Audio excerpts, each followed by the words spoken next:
Sitting down and designing, why every man in my thinking, what are we gonna be wearing?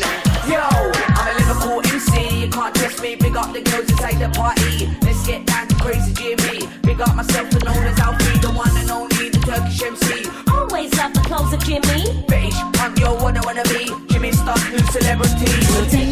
Yay! What's up, everybody? Welcome to the Jimmy Star Show with Ron Russell, bringing you the good times in music, fashion, pop culture, and entertainment. Boy, do we have a fun show for you guys today. We have actor, author, fitness expert Jason Finney, and then we have the First Ladies of Disco. It's going to be a great show. It's going to be a lot of fun. Before we get started, let's say hi to everybody, starting off with my cool, outrageous man about town co-host, Mr. Ron Russell. I'm adjusting myself. There you go. You'll all have to wait with great anticipation. Absolutely. Remember that song? Anticipation. Yeah, it was the Heinz ketchup commercial. Is that what it? No, that was a song before Heinz grabbed it. Remember? Whatever it was. Hi, everybody. Yeah, I remember it. I'm excited about who's on our show today because Jason, I love to pieces. He's a good friend of ours, and he's the sweetest guy in the world. I wish he'd fall in love with my daughter and marry her, but that's not going to happen. Jason is probably one of the kindest, sweetest, most dear people you'll ever meet, and he's written a book, but he didn't write the book with his mind. He wrote the book with his heart, and if you read the book, you'll see the heart that he has for young people.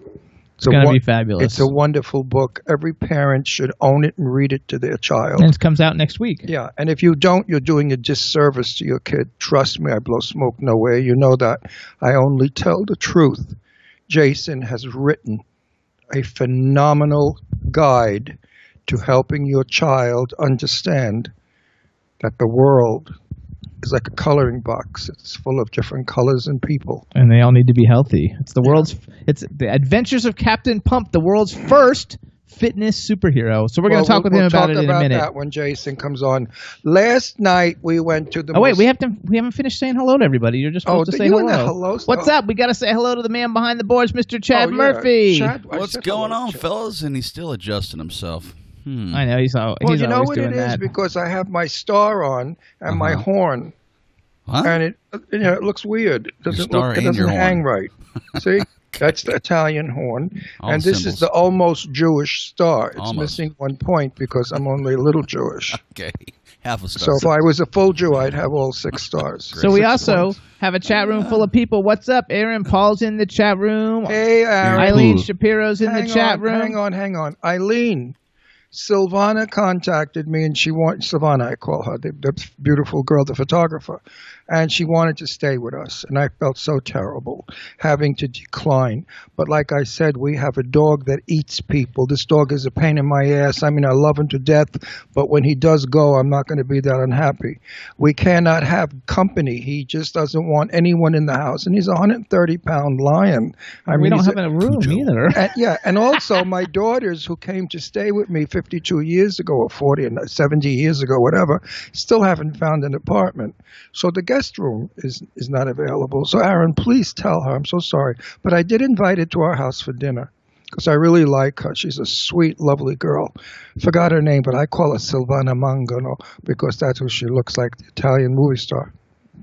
Oh, Aaron says he's a proud uncle of a baby girl called Isabella who was just born 45 minutes ago. Congratulations, Aaron. You had a baby, Aaron, 15 minutes ago? Aaron didn't, but somebody else did 45 minutes ago. He's an uncle. Oh, I know. Aaron always gets abortions. I didn't think he'd have a child. But congratulations, Uncle. That's right. Yeah, congratulations, Aaron. He's got a new single, Smooth, too, you guys. It's super, super hot. You got to check it out. We got B. Claudia from Germany. Wait, back it up. Aaron, my dear, I love the ballad that you sing because you're seated. You're not jumping around banging up notes. I love it. You really sing well in that song. It's a beautiful song because you are seated. Get it? Oh, yeah. It's fantastic. What's up? So, Aaron, we got, let's see. Now you messed up my whole train. Ilya from Estonia. B. Claudia from Germany is in the chat room. Thank you, B. B nominated us for the British LGBT Awards. So that was really cool, and we love you. You're fabulous. I think that's phenomenal that she does these things for us. She's just the most wonderful person.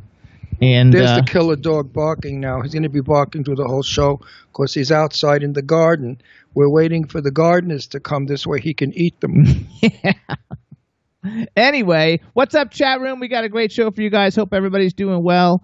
And everybody's congratulating Aaron on being an uncle. And go ahead now. You were going to talk about last night.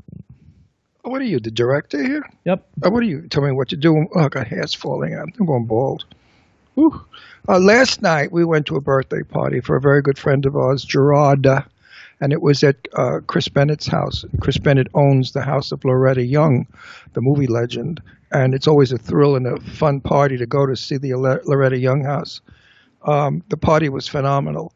I mean, white tablecloths, white napkins, placemats with our names on them to be seated. They don't do those things anymore. It was the most elegant affair. The food was delicious. It was all kinds of prime rib. It was like a wedding. You had a menu to read from. They used to do this in the old days, but today they throw like paper plates at you, a little bit of taco shit. That, what is it called? That sauce, that red sauce. Wake up! I'm on the show, honey. I don't know I don't eat any of that stuff. So you eat that stuff. Salsa. I don't eat duck sauce. The guacamole. Not guacamole. No, that other red shit. The tomatoes. I don't eat the red stuff. Tomatillo. What is it called? The tortilla stuff. Tomatillo? No, salsa. Salsa. That's I what don't I eat said. that. You go to a party today. They throw out those things, burritos or whatever, with salsa on it, and that's a party. Anyway, it was elegant. It was wonderful. Chris Bennett is elegant, and she's wonderful. She sat at her baby grand piano and played for me the song that I love, and the song was written by a friend of mine whose name is Jesus Christ. I wrote it on Facebook. See, I go dead. I don't know what happens. My mind just croaks. Artie something. Yeah. No, it was Barbara Lux's brother, Artie Butler. Artie Butler wrote the song. What is it called? The title? No, I forgot that. Yeah, Here's to Life. And I thought, what an appropriate song to sing at a guy's 70th birthday party. Here's to Life, the celebration. And it was beautiful, and she sings beautifully, and everybody looked lovely, and it was just a gorgeous evening in a beautiful home. And it was like the old days, and I really enjoyed myself. Yes, it was very fun, and our friends Garrick and Tony were there, and Yep. Chris Bennett, who's a Grammy-nominated singer-songwriter. And it was her home, and she sang. It was but fabulous. One thing, she had everything in that house, but no olives. All right? And I said I'm going to torture her on my show today because I drink dirty martinis. So you know what I had to do? I had to have vodka straight with a wine chaser in order to make it, interesting. You know where that gets you in an hour? Didn't get me anywhere. Well, no, it didn't get you anywhere, but I was looking at the swimming pool, and it looked very good. And I thought, clothes and all, here I go into the swimming pool. We want to welcome to Hannah Clive, just joined us in the chat room from England. Hello, Hannah. And we want to show everybody something cool. So you guys know that Ron and I and Eileen, we have a dear friend, Mike Todd, and he owns Get Out magazine, which is the #1 gay magazine in New York City, and it's the 7th biggest gay magazine in the world. It's called Get Out. There we go. I'll make it so you can see it. On the cover, we have Emma Stone, who was interviewed for her new movie, The Favorite, by rock star journalist Eileen Shapiro. And so there's a big feature in her on her new film called The Favorite that's opening, I think this weekend maybe it's opening. And it's got all kinds of superstars in it. Then, in the middle, for the centerfold, there's a big article on the First Ladies of Disco, which is our 3 lady guests that are coming today. Linda Clifford, Martha Wash, and Norma Jean Wright are coming on the show, and we're going to show this to them when they come on. Dance. But Mike FedEx these to us so we could show everybody on the show. So you definitely want to, if you're in New York City, get it, or go to getoutmag.com and check it out online. And the movie comes out November 23rd, The Favorite, with Emma Stone and Rachel Weisz. And now I have a bitch. Well, I have a bitch. It's a little bitch. It's a very painful bitch because Eileen Shapiro was supposed to come visit us December 4th. Well, I could be a very vicious bitch, and I could spread rumors about her, which I have already on Facebook. I wrote that Eileen Shapiro's breasts are fake. She's really a 34A. She wears a 38 triple D bra that she ripped up a mattress and stuffed. And the clincher of it all is Eileen is really a gay man. So that's what I'm doing, to be bitchy because she's not coming December. She broke my heart. I mean, She'll come again. No. I had my heart set on it. I was doing a big party for her. I couldn't wait to see them. I mean, her. And it just is so sad. She says she loves you, Ron. Oh, she's full of shit. She's going to Florida with all the other old Jews. I mean, that's where she belongs. She's a Jew. She belongs in Florida with the rest of the old Jews. I left She there. can go visit Chad. I left there because I was half Jewish. So I only stayed half of my life in Florida. But that old Jew, she's going to Florida to pick up a husband or something. God knows what she's going there for. Anyway, I can't stomach her. I hate her to death. Yeah. I hate her so much. You hear me, Eileen Shapiro? You're in the chat room. I hate you so much. She says her penis is bigger than mine. It is. It is. But Eileen, really, honey, you shouldn't make dates that you fucking can't keep. It was a tentative date. It wasn't tentative. She was supposed to go to San Francisco and write with those crazy bastards up there. Revolution. Who I love. No. And then she was going to come down to Palm Springs and hang with us. All the fairies here were so excited because they love her. Like my friend Garrett couldn't wait. Everybody couldn't wait. Oh, yeah, Garrett did say last night he was disappointed you weren't coming. And then the old snatch decided to go to Florida. Said with she the can't old wait to fucking meet Jews. you. Yeah, she went with the old Jews in Florida. She's going to play mahjong down there, and she's going to play dominoes by the pool. And, just become an old lady. What can I tell you? You got to love I it. can't stand her anymore. Yeah. She broke my heart, that bitch. Well, she still says she loves you. I love her. And everybody too. in the chat room said they read the interview that she did with Emma Stone, and it's fabulous, and they all love it. Well, now there's a chance that she's doing J-Lo. She's supposed to maybe come to L.A. to do J-Lo soon. That would be nice. Well, that's bullshit probably, too. You know how she fantasizes. She thinks she's a woman with big breasts when she's really a flat-chested boy. Yeah, she said, sorry, Ron. Sorry, handsome. She said handsome. Yeah, handsome. She broke my heart. Anyway, you guys, go to getoutmag.com. Check out the thing, the magazine with Emma Stone on the cover and the First Ladies of Disco on the inside. Get Out is awesome. I guess a year and a half ago, Ron and I were on the cover, or 2 years ago. Yes, we were cover boys. We were cover boys, and we were like the only boys they ever put on there that weren't like in little G-strings. That's right. We were fully clothed. Fully clothed. Seated behind a table. So you couldn't see any of the jewels or anything. It was really an interesting photo shoot. And then there was an article inside about how spectacular, fabulous, and wonderful I am, and how much I hate Eileen Shapiro because she's really a boy. Actually, she wrote the interview. That was in there. Oh, I know. She confessed. Eileen confessed and said, I'm really a boy. Yeah. A gay boy. She's a friggin' fairy. You got to love it. I love her. Absolutely. I miss her so much. All right, I do. everybody. I really love Eileen, and I really miss her. But you know what? Everybody loves her. That's no matter true. who I talk to, they all There isn't a person love who her. doesn't like Eileen. I don't know what. I think she puts cocaine in your food or something, or drugs to get you high to like her. It's the hair. Everybody feels so comfortable. Why would going anybody up want to like that old Jew going to Florida instead of coming to Palm Springs? Really, darling. You got Dave Hughes is in the chat room too. Hey, What's up, Dave? Dave? I love it. Dave Hughes, Stars Now UK. Hannah Clive, you guys, is at Hannah Clive. She joined us in the chat room. We're going to play a song now and try and get our first guest on the line. Oh, but wait a minute. We have to talk about tomorrow, which is Thanksgiving. Okay. We're cooking up a storm here. We have all of Hollywood coming. I mean, we have celebrity movie stars, directors, singers, everybody coming here for Thanksgiving. It's going to be quite a day and quite a treat for all. Oh, my hair looks like shit. And quite everything for all of us. We have Thomas Churchill, the director, producer. And we have Sadie Katz, fabulous actress whom I adore. Her fiancé, Miles. Miles' mom. We have Garrick. Sadie's son, who's a Ford model. Who's a gorgeous young 19-year-old Ford model. Angie Stevenson from Sons of Anarchy is coming over to say hello. And Garrick and Tony. And so is Chris Bennett. So the house is just going to be in and out all day long of fabulous, interesting people, all in the biz. It's going to be a lot of fun. I can't wait. And Eileen says she's laughing so hard, and she does love you still. No, Eileen. Still. Eileen, Eileen, there was a chance that if you came here, I would have let you play with my penis for 5 minutes. Yeah, right. Now that's off forever. Thanks, Hannah. All right, here's what we're going to do, you guys. So, Chad. Hi, Captain. Let's play Martha Wash, you guys. Carry on, since she's going to be one of our guests. We're going to play 3 songs, one of each of the first ladies of disco. But dance, dance, dance. Remember that? I loved that. I used to dance to That's that. not the one we're playing that one later. I know, but I used to get crazy from that. Everybody do. Studio 54, I believe, dance. We danced to dance, dance, dance. And people would scream and go berserk. It was a fabulous disco. Do you remember it? Anyway, we're going to play it. I love it. Can we hear it this time? No. Hey, Chad, could you make me hear it? No, you can't make you hear it. I've got songs picked out already. You got the shittiest equipment.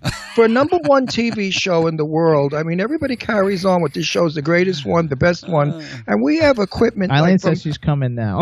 Oh. So you can play with your penis for 5 minutes. I promise, and I'll get it hard, too. I mean, you get the whole full Monty. The full Monty. So here's what we're going to do, you guys. This is Carry On by Martha Wash. We're going to get Jason Finney on the line. Enjoy. Martha Wash is a superstar. Yeah, betcha. I stand alone in the eye of the storm. Crashes all around, trying to wear me down. But I hold tight to what I know is right.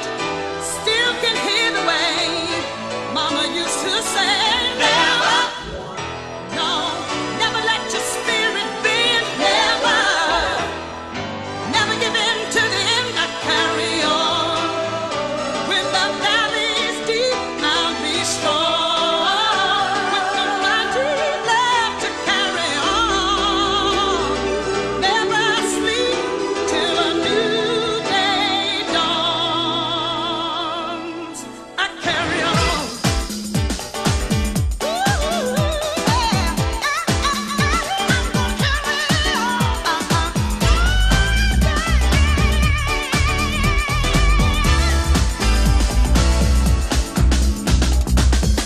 There's a new breeze blowing tonight. Clear away the past, for me free and last. Yes, I paid for the choices I made. No apologies from me, you know I'll never lose my will, never standing still. I carry on. When the valley's deep, I'll be strong. With the mighty love to carry on, carry on. I won't sleep till a new day dawns. I carry on, carry on. I carry on. I stand alone in the eye of the storm. Pressures all around, trying to wear me down, but it's alright. I won't give up the fight. I said, Lord, lift me up, let me rise above. I never, nobody's gonna take my pride. I won't stop. I will not be denied. I carry on. When the valley is deep, I'll be strong. Yeah, with the mighty love to carry on. I'll never sleep till a new day dawns. I carry on.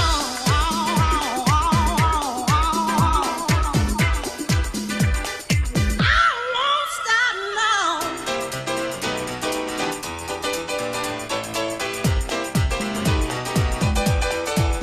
Yes, I'm gonna carry on.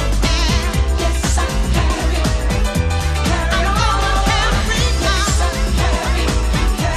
Don't worry about me. I said I'll never. Nobody's gonna take my pride. I won't stop. I will not be denied. I'll carry on when the valley's deep. I'll be strong, yes I will. With mighty love to carry on, yeah. I'll never sleep till a new day dawns. When the valley's deep, just carry on. I'll carry on. It's too high. You gotta carry on. I'll carry on.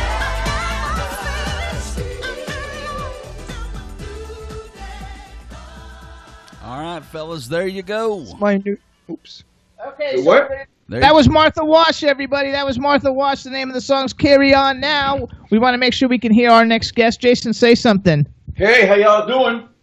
There you go. All right, so now we're going to do our good intro. So now we want to welcome to the Jimmy Star Show with Ron Russell, the fabulously talented fitness expert, actor, and now children's author, Mr. Jason Finney. Hello and welcome to the show. How are you, bud?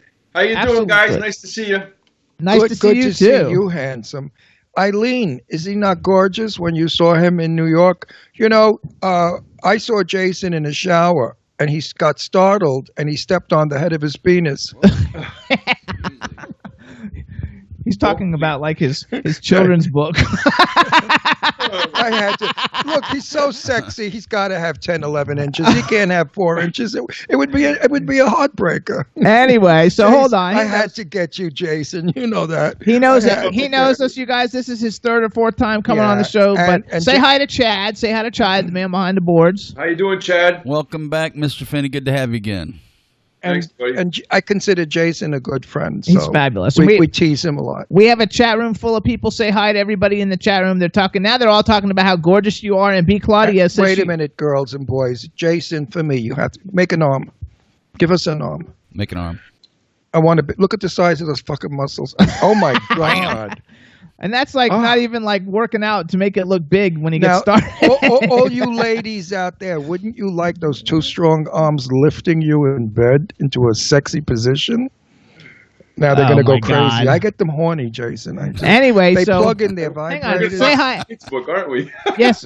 Say hi to everybody in the chat room. And B. Claudia said that she ordered your book. It takes like 30 days to get there or something. She checked it today. It'll be there in 20 days for her nephew for Christmas. I want to start. And Aaron Paul is in the chat room. He said he had a blast hanging out with you Saturday night. Yeah, and Eileen's in the chat. Everybody's in. All your peeps are in the chat room. Hey, how you guys doing? I'm surprised that Aaron didn't attack you. She's such a tramp. Aaron asked me to lift him up again like I did at the parade, but I said we couldn't do it there. The ceiling was too low. See that? She wanted to get lifted, that little slut.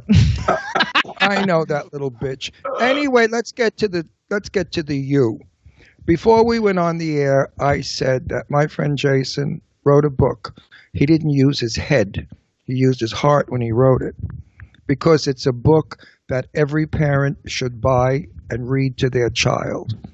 Because the world is a coloring box of many colors and many kinds of people. And Jason has really done a phenomenal thing with this. I don't blow smoke up anybody's ass, so I'm not trying to make you my friend because you're my friend all over. If your book stinks, I would have said, oh, he wrote a book and then talked about your ex-girlfriend. But anyway, so I don't want to do that because I only want to talk about your book.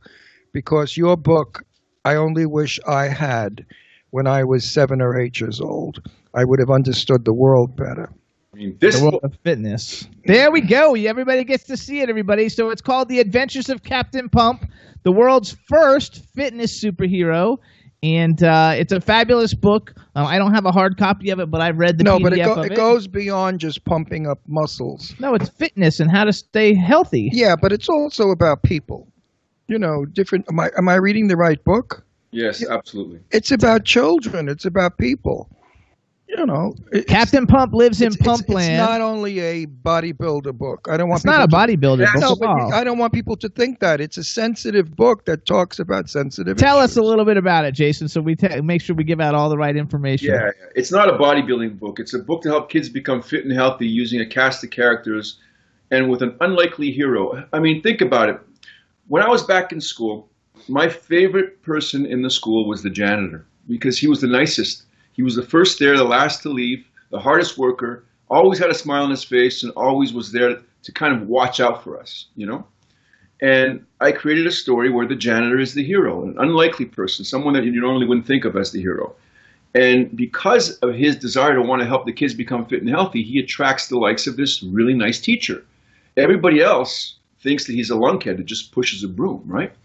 And this teacher really takes a liking to him, and they create this bond. And together, they're trying to figure out a way to help the kids become fit and healthy, but they don't know how to do it. So one day, George, who was the janitor, has this anxiety-ridden dream about junk food attacking health food as he's trying to fix something in the teacher's lounge. And he falls off a ladder and knocks himself out. And when he comes to, lo and behold, from the trash bin on the other side of the room is this rustling. So he runs over to that recycle bin and he finds this book. And on the book was this cover. On the cover was this superhero that nobody's seen before. And Captain Pump was born. I love it. And so you are Captain Pump. Captain Pump is definitely something that, yeah. That was. I mean, he's bald like you. He's big and buff like you. He's written by you, created by you. Well, Captain Pump isn't bald. Captain Pump is actually me 20 years ago, and George is me now. Okay. Well, you know, Aaron's going to copy your book, and he's going to call it Captain Hump. That's terrible. Because that's all that bitch. So hold on, you guys. So it's called The Adventures of Captain. I love the fact that it's got the world's first fitness superhero in it, because that is something that like nobody's there. I mean, there's lots of superheroes, but there's not a fitness superhero. So I think that that's a tagline that like really like helps a lot with the whole thing. And you guys, this book is not out yet, but it's coming out November 27th, which is only like next week. Yeah, so it's coming out next week on Tuesday, I think. Yeah. But it's so necessary to have in your home, because today kids are fat. I see so many like obese fat kids. All they do is sit home, eat shit food like Jimmy does, all the crappiest junk crap. Video games, and they're not exercising. And they're texting, and they're sitting there on their fat little asses getting fatter and fatter. And fat people, unfortunately, in our society don't get anywhere. Well, they're not healthy. They die. Well, no, I'm not even going to go that dramatic. I'm going to go as a fat girl, boys don't like, fat boy, girls don't like, and that interferes with their high school years when they want to go to the prom. You know, it's prejudice, but it's terrible. We're a culture of skinny people. And if you're fat in our society, you're just an outsider. But actually, hold on, though. No, wait a minute. Let me finish. This book is not discriminating at all. This book's actually really wanting to help everybody. And everybody's welcome in Pumpland. Pumpland is a place where everybody, no matter your size, your shape, your color, your age, your gender, you're welcome. Well, that's the part of the book I love. Create a place where kids can be themselves. They can be free, they can be creative, and they can be liked.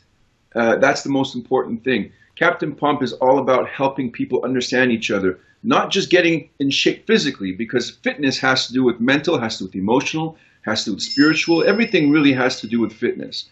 And if we can create a person that's fit in a holistic manner from A to Z, then I think Captain Pump has definitely done his job. And it's a lifestyle. And like you're Jason, teaching a lifestyle to be fitness for your life. If the schools would do this and teach children that if you eat a lot, you get fat. If you eat less, you get skinny. Teach them that what they're doing is incorrect. Everybody is so worried about saying you're fat. Yeah, they'll say anything else. I mean, they'll say you're ugly, you're this, you're that. But people will refuse to say that you're fat. They'll say, oh, well, she's But you're missing the point of the book. No, I'm the not book's missing not the about point. fat people. No, my thing is about fat people. I know, but that's not what the book is. No, yes, it is, Well, I'm indirectly. obsessed with fat people. Let them go here. No, Okay. if you get this book and teach your child from a young age that exercise, fitness, proper eating, don't eat the crap that you eat, the junk of the earth, the beef and the spare ribs and the hamburgers that you're going to clog. All that shit I love. One day you're going to clog and blow up. I mean, you're so full of crap and poisons and toxins, it's pathetic.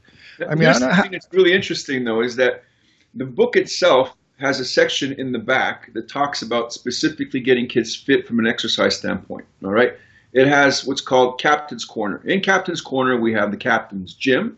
Then we have Captain's Cupboard, which talks about health foods and different ways of combining foods for snacks for kids and things like that. And it also has a recap of what we did in the book. So the kid is getting talked directly to from Captain Pump. And we're talking about what we talked about during the book. So it's a really great opportunity for parents to revise the book with the kid and also start the program with them. I think the biggest problem is not necessarily the food, because junk food has been around for ages. It's always been there and will always be there. Unfortunately. I think what we have to do is create more of an environment of activity. We're not as active as we were. We don't exercise much anymore. Everything is either in front of a computer screen, in front of your phone. There's nobody that goes out and plays anymore. So the body can't work. It can't generate what it's supposed to do, which is create movement. Now, if we can get a generation to understand that exercising is just as important as eating and sleeping and playing on your phone, then we're not going to have this society of obese people. But we have to reverse the trend because it's getting worse and worse. It's not getting better. Kids are getting more obese and parents are getting more obese. So if we can create some kind of environment where kids are playing again, where they're enjoying themselves, where they're outside, where they're riding their bikes, they're playing in a park, they're shooting a ball, they're kicking a ball, whatever it is, that will make a big, big difference because we're just not doing that anymore. Now, see, that's what I did my whole life. I played tennis. And look at you. Huh? Okay, I weighed 160 pounds until I was 35. Then I went from 35 to 55. I gained 40 pounds. But I played tennis. I played tennis every day. When I was a kid, we played kickball and we rode bikes and we had bicycle clubs and we did all kinds of every single day until it got dark and our parents would make us come in. And I haven't lived in a neighborhood with kids in a long time, so I don't know that kids do that anymore. No. But Eileen said her grandchildren love it. They think the book is fantastic. When I was a kid, I was skinny. I rode bicycle, but I danced. I was a dancer. Any chance I could dance for hours and hours nonstop. I mean, seriously, I lived to dance. That's what you. But in my house, my grandmother ran the kitchen. She was 100,000 years old. She went to the chicken man to get the fresh chicken. She went to the vegetable man to get the homegrowns. We did not eat out of cans. My father was an old-fashioned Italian Jew who didn't believe in that. He said, no, that's mad at that. That's no good. That's garbage. Get rid of it. Right. We had everything fresh. But my grandmother even had 2 chickens in the backyard. We had fresh eggs, and we had figs growing on trees and our own tomatoes and basil. So I was raised with healthy food. Sounds like you lived in Pumpland. No, Yes. no, let me tell you something. No, because don't forget, it was wartime, the Second World War. There was a shortage of food. Everybody had a victory garden in the back. So people really lived healthily. We didn't have this crappy McDonald's and Burger Queen and all the rest of those places. Yeah, but Ron, that's been around since I was a kid. The most important thing is to teach kids to be active now because you're not going to get rid of the junk food. You won't get rid of the pop. You won't get rid of the hamburgers. You're not going to get rid of the pizza. What you can do is increase their level of activity so they burn more calories. I know that, but we have to educate our children that the chicken comes from God knows where, Asian places where they feed them rats and stuff. Chicken wings in our country is so eaten that by the zillions that we don't have enough chicken to make chicken wings. So they freeze them and they bring them in from these horrific countries where these chickens eat shit. And you're eating all these wings and you think you're eating something wonderful. You're eating preservatives, you're eating chemicals, and you're eating poor-fed chickens. You're eating garbage. This is criminal. This is poisonous. This should not be given to your children. My children ate well. I raised both my children alone, and I cooked every single night. But I cooked fresh like I was raised. That's my next point. Cooking is so important. I cook every night. I don't like to eat in restaurants. I don't like. No, me neither. And it's a blessing because I know what's going into my body every single day. And really, what you put in your body is what your body will become. It's very simple. Your body will become. See that? You're looking like a hamburger. Here's another idea for you though. They're saying that Captain Pump needs to do a Captain Pump recipe book. Yes. Well, that's going to be coming next, actually. Right now, yeah, the first thing that I'm doing is a motivational book. It's kind of a book to help kids kind of have a coach along the way. So the idea is to help kids that are in a situation where they need a mentor, they need some help, or they need some confidence, or they need some emotional support. This next book is going to be that. But Captain Pump as a series takes care of that because don't forget, in the school, we have all these different students. And all these different students have different traits. And I tried as much as possible to bring kids into the school from people that I see on a daily basis. Because in my real world, I train people. And all of those people have kids. So I hear stories about kids every single day, day after day. And this has been going on for like 30 years now. So for me, I have a storybook full of different types of kids with different issues, from their school issues to their home issues to their growing up issues. And that is what allowed me to be able to put this book together. I don't have kids myself. Now, how do you having all these clients with kids? It's almost like I have them because I know pretty much the whole story. Okay. Now, how do you introduce a gay child in your book? It's very simple. A gay child or an obese child or a Muslim child or anything that is outside of the norm that we are used to is simply going to be integrated. That's just the key. We have to create an integrated society. It doesn't matter of your color, your gender, what you do, what your sexual preferences are. All that matters is, are you a good person? Are you someone that has a good heart? Are you someone that knows how to work and live in a group environment? Can you share? Can you take things and be able to learn and teach and grow? That's what Pumpland and my whole book is all about. Now, I'm creating a series of books. Don't forget, I have 3 books written already. We're releasing the first book next week. I'm really hoping that 2 and 3 are going to follow soon after that. And then my goal is to continue writing this series at least until book 12. And then after that, we can see what happens. But I want to create a TV show out of this. I believe there's a very big necessity for a role model, a positive role model for kids to follow. It doesn't matter what their age, their gender, their sexual preferences. They need to have someone that they know is their go-to person. So I had that growing up. I mean, I had Mr. Green Jeans, I had Captain Kangaroo, I had Mr. Rogers. None of that exists anymore. We need to bring that back. I love it. I had Howdy Doody. And he was the perfect boy. We all wanted to be Howdy Doody. I used to want to put freckles on my face when I was little so I could look like Howdy Doody. Actually, do you know what Howdy Doody is? Once they, of course, he's Canadian.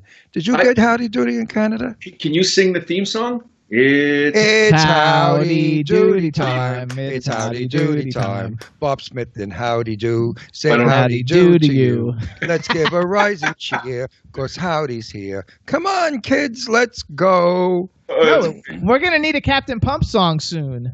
Well, there is one. Okay, good. Yeah. You're going to sing it? You're going to sing it for us? But wait a minute. Listen, if ever you turn gay, you want to marry me?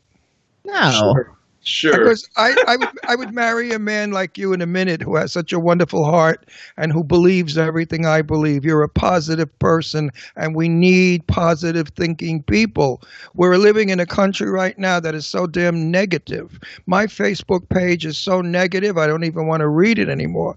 With the insults and the unhappiness with the president, with the country, with the government, with the Democrats, the Republicans killing each other, the horrific fires in California that 1,000 people are still missing. I mean, this is all horrible stuff. So we need to have you and other people like you say, this is positive. This is going to work. This is going to make it a better world. We need more people to create a better world. Again, Second World War. We were the most united country among ourselves. There was no prejudice during the Second World War in America. Everybody got along with everybody, even black and whites from the South, because they fought side by side. It was unity. What the hell happened to our country? Who did this to us?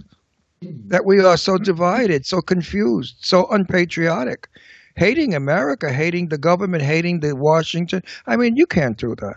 So your books, I hope, will only bring positive thinking to everybody. Teach them when they're young, and they'll grow up strong. That's the goal. That's the goal, is to teach them when they're young, and they'll develop habits that will, for a lifetime. Right. Hopefully will be positive, and they'll want to carry on. That's what we want to do here. Adolf Hitler believed in that. Adolf Hitler taught them at 10, 11, 9, 7 years old.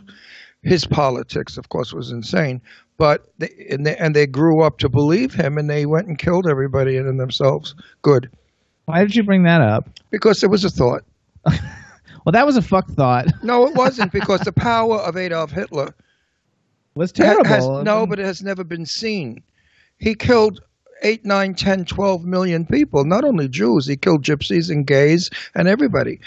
To have that sort of power and that sort of control over a world. So now we need Captain Pump. Wait. That's what I was. You fucking step on my line Well, I one can't more help time. it. I'm going to. You have to make things tied to. You have to tie things to the conversation. Yeah, but I don't need you to tell me like I'm a senile old cunt. You know what I mean? It's Howdy Doody time. So no, we need Captain Pump to be like that. Now though. listen, Captain Pump. I know. I'm just trying to bring him back. Wait, what's with the new girlfriend? No, Captain Pump. He doesn't talk about his girlfriends on the air. He will now because he loves me. No, he doesn't. I do love you, but we're going to talk about Captain Pump.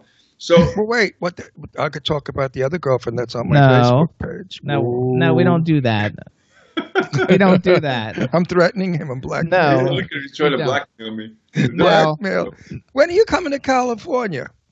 It's in the plans. I have to. I have so much going on here right now. I'm shooting a show right now. I'm on FBI on CBS, which is great. So I have to shoot that for the next couple of weeks, which is great.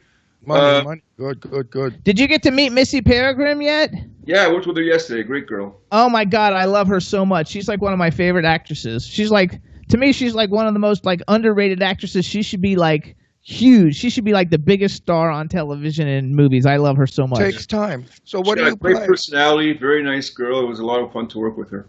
That's awesome. What do you- Congratulations. Wait, what do you play, Jason? What else do I play? I'm playing a heavy. What do you think? A bad guy killer, no good. Well, I'm playing kind of like a CIA type of bodyguard for a bad guy.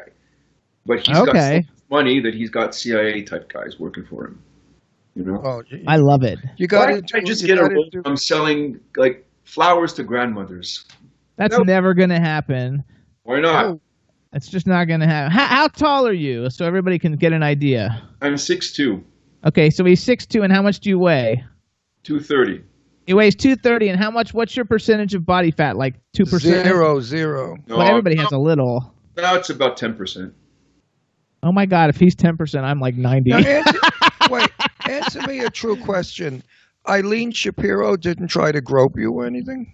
No, she's wonderful. I love Eileen. She didn't like make propositions to see your penis? She does it with me all the time.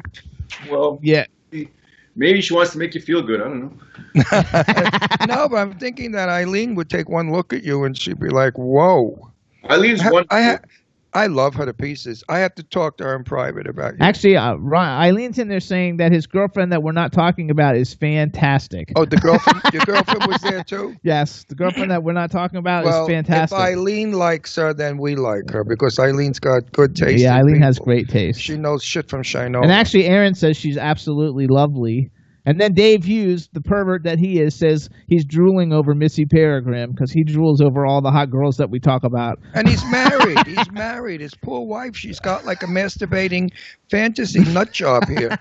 I mean, he's crazy, and he's happily married. So we should tell everybody, going back to Captain Pump, you guys, first of all, you guys, when you look up the book, Jason doesn't spell his name the way that normally people would spell Jason. It has two S's, so it's Jasson, and Finney has an E in it, Eileen. Finney. Finney. So when you go to Amazon, plug in Jason Finney, Jasson, Finney, and then type in The Adventures of Captain Pump, and it'll come up on Amazon. You can order it. It's going to be in digital copies. It's going to be in physical copies, and it's available on the 27th, which is Tuesday, and it's a great gift. I can't imagine anybody who has kids should buy this book for their children. And the reason that Jason spells it Jass is because he used to stutter.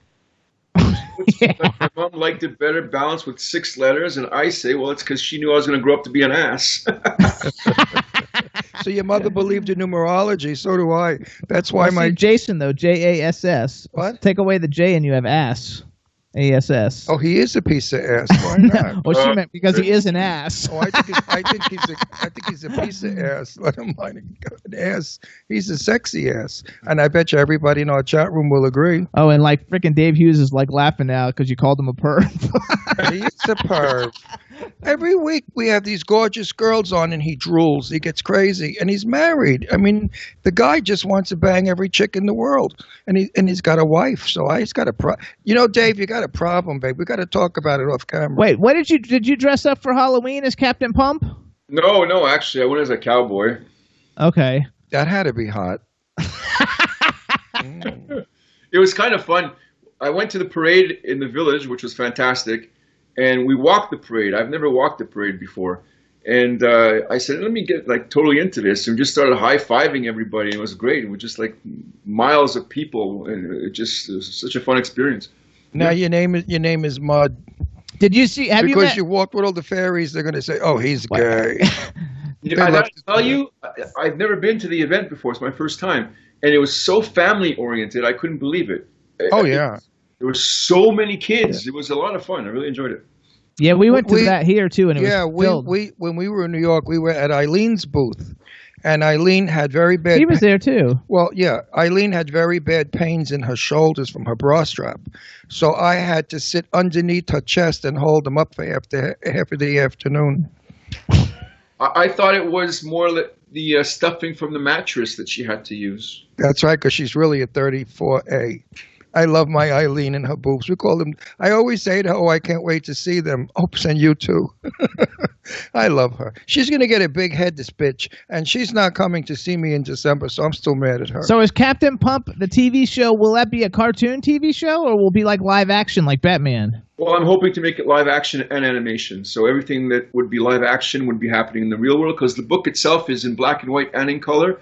So everything that happens in the real world is in black and white, and then Pumpland is in color. So the idea would be animation would be in Pumpland in color, and the real world in black and white in live action. That's a genius idea, actually. You know, for having you on the show, I deserve a book signed by you, writing to my dearest, best, most fabulous friend in the world, who's also gorgeous, young-looking, and generous, and very modest. I wrote a book, not an encyclopedia. I think one thing, everybody, too, you guys, graphically, you're going to love this book because it really does have, it is very cool when you look at it and you see part of it in black and white. Show them like black and white and color on the inside. And then when you're in Pumpland, you're in color. It's a very cool thing. That's Pumpland, all in color. And then this is something that would happen in the real world here. So that's the real world representation. Okay, go up a little higher. There you go. And that's in black and white. Beautiful illustrations. Oh, they're fantastic. Who's the artist? It's a girl out of Toronto that wants to remain anonymous. She says it's kind of nice to have people wonder who's actually doing them. I said, okay, fine, it's up to you. Okay. Now, here's the cool thing about Captain Pump is that when Captain Pump is in the real world, he's in color, and everything else is in black and white. I love it. That looks like a really good. How much is this book? $10.95. Oh, go away. $10? That's all? Yeah. Why so cheap? Well, it's not that big. I mean, the book itself is. I don't care. There's nothing for $10. You can't even get it. This is great for kids between the ages of 6 and 9. They would love to read it, and anybody that's younger would love to have it read to them.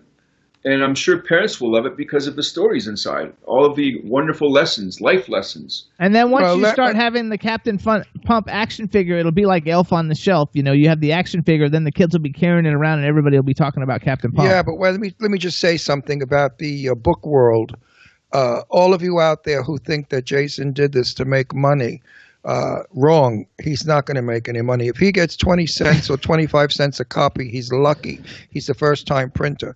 Lara Spencer, who put out her book, which was titled I Stop at Garage Sales or something like that, we went to her book signing because she's my daughter's best friend.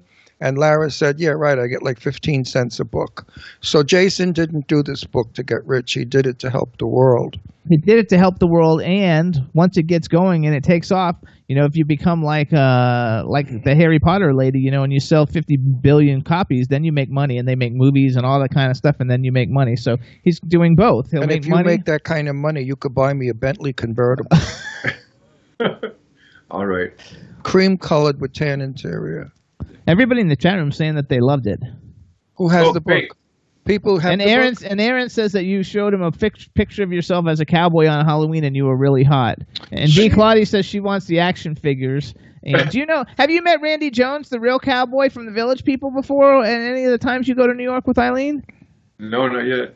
We have to, that way you could be a cowboy next to the cowboy from the Village People. That'd be pretty funny. He's funny. He's a really nice guy, Randy Jones. We have a good time with him. I love it. Also, you guys, Captain Pump is now on Twitter, and he needs followers. So please follow at Real Captain Pump on Twitter, and tweet with him and tweet to him, and he'll be tweeting out links for the book because the book's going to be for sale. So make sure you follow Real Captain Pump on Twitter. How many people in the chat room have read this book? Nobody. So how do you know what they're saying about it? Well, no, Eileen. They're reading. Eileen got a couple copies, and she said that a couple of her, I believe, grandchildren read it. Yes. She got 49 grandchildren. She was like a friggin' factory, a baby maker. She got more grandchildren and he than I showed ever the book saw. he had the picture of him. He was holding his book. No, Joel E. Fisher's holding his book, and he's holding Joel E. Fisher's book at the. Yeah. We're interviewing her when she comes out here, and Connie Stevens also. Oh, that's great. There's someone at the door. Okay. Somebody, see, when you shoot in the house, it's like really like house. All right. All right. All right. All right. All right. All right. Those are my shoes I bought. Good. You got your shoes. You can show everybody your new shoes. Thanksgiving. I love your new set, by the way. It's wonderful. Isn't it pretty? It's our living room. This is our living room. We just moved the stuff out of the way to be able to sit here. I said, you know what? Let's do it homey, and let's bring people into our homes, not a crappy studio. This way it's warm.